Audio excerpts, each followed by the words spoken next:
Hello, everybody. So, last time we spoke, last time I spoke, you listened. Last time we gathered together, I talked about the dollars and cents behind trucking, what kind of money you can make in this industry, and I said that I'd talk about the costs. And it took me a long time to really decide how I wanted to approach that. I mean, because the easy part of the costs is the dollars and cents. That's easy to quantify, that's easy to show. I can take pictures and show you numbers and do math, and that's easy. But that's not the whole cost of trucking. And I don't want to talk about the dollars and cents right now. Let's I'll do that next week. What I want to talk about is the emotional toll, the emotional costs, the psychological costs, the ones that are harder to quantify. All right, let me back up. So yesterday I was pulling into a truck stop and for my half-hour break, and I lined up to back into my spot. Really easy spot. I've been out here almost 23 years. No problem backing into this spot. The spot I was going for was empty. Spot next to it was empty, and the spot on my side, driver's side, was had a truck, no trailer, bobtail, about halfway back. So very, very easy parking spot. I lined up, I start backing up. Well, this one guy, he sees me backing slowly, which I always do. I always back slowly. I don't rush it. But in his mind, he thinks I'm having problems backing. So he comes over and he starts guiding me back. And I'm like, okay, fine. I'll let him do it. He tells me that I'm getting close, which I already knew. I was in the process of stopping. And I did a pull up, straightened up, backed right in. Now, instead of tearing into him going, you don't know that I needed help. Why did you help me? I didn't need your help, which I didn't. I thanked him. I didn't need his help, and he didn't need to help me. But if he comes across a situation where somebody needs help, I want him to feel encouraged to help somebody else. And I'll do the same thing. If I see somebody that's having what I think is difficulty backing up, I will guide them. If you get offended easily by people making assumptions, trucking's not for you, okay? Because this is a very offensive job. People get offended. I get flipped off daily. If I'm not doing my job, if I haven't gotten flipped off. If you do road rage, if road rage is an issue for you, don't do this job. I am driving an 80,000-pound weapon down the road. If I had road rage, there'd be a lot of dead people, or I'd be in jail, or both. So if you get offended easily, if you are easy to anger, don't do trucking. Okay. You have to be easygoing. You have to be able to think out of all kinds of situations, because you're going to end up in situations. You have to be able to think out of the box. You have to be a self-starter. There is nobody telling me every morning to get up and get to work. You also cannot think on the 40-hour-a-week mentality. I don't work 40 hours a week. I work 60, 70 hours a week. I have to be a self-starter. I have to put those hours in. And I don't have anybody telling me what to do. It's a lonely job.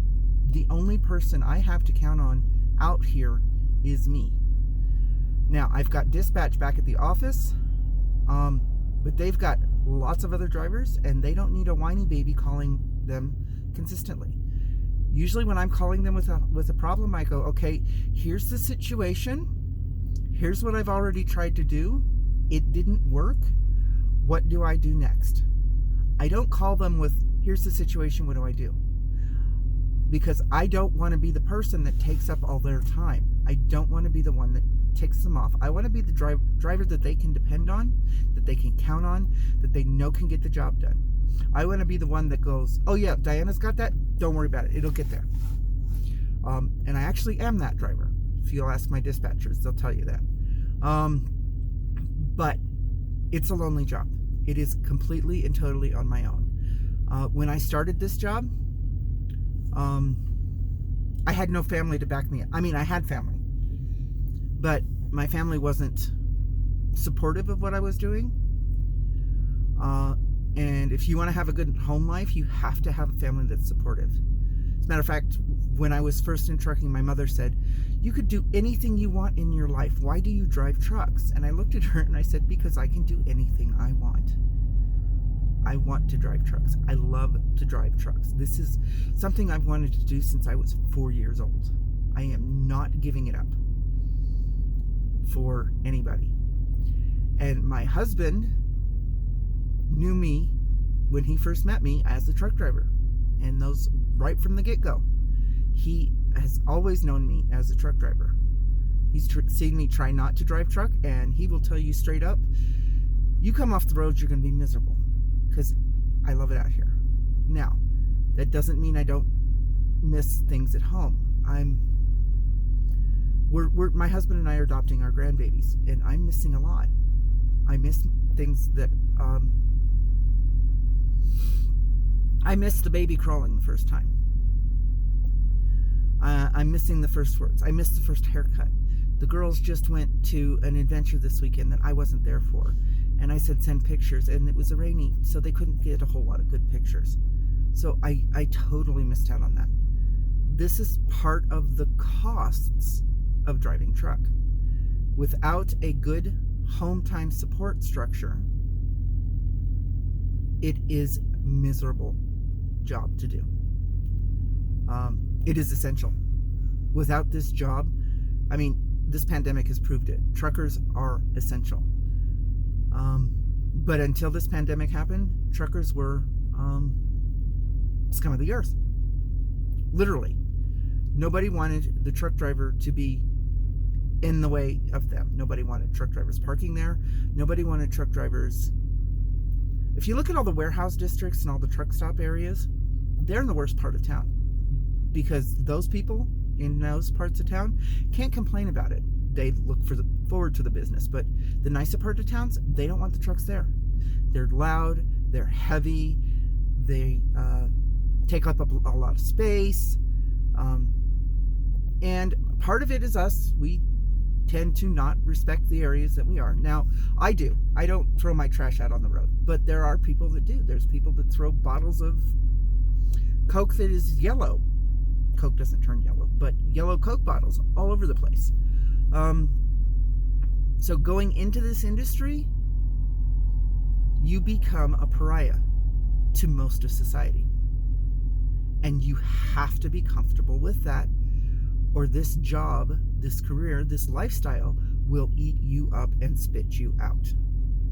You have to be comfortable with who you are as a person in order to drive a truck for a long-term career. Most people who get into trucking don't last a year, because it is a hard, lonely life, and people hate you just because of what you're driving. So, plus you miss out a lot on the home time. You miss out on the family life. So those are some of the costs involved with trucking. I guess I will do the dollars and cents down the road, probably next video.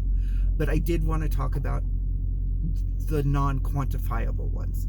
So if you have any questions, go ahead and post any in the remarks. If you want me to cover any other subject, if you like what I'm doing, go ahead and click subscribe, hit like, and I will touch base with you next time. All right, talk to you later. Bye.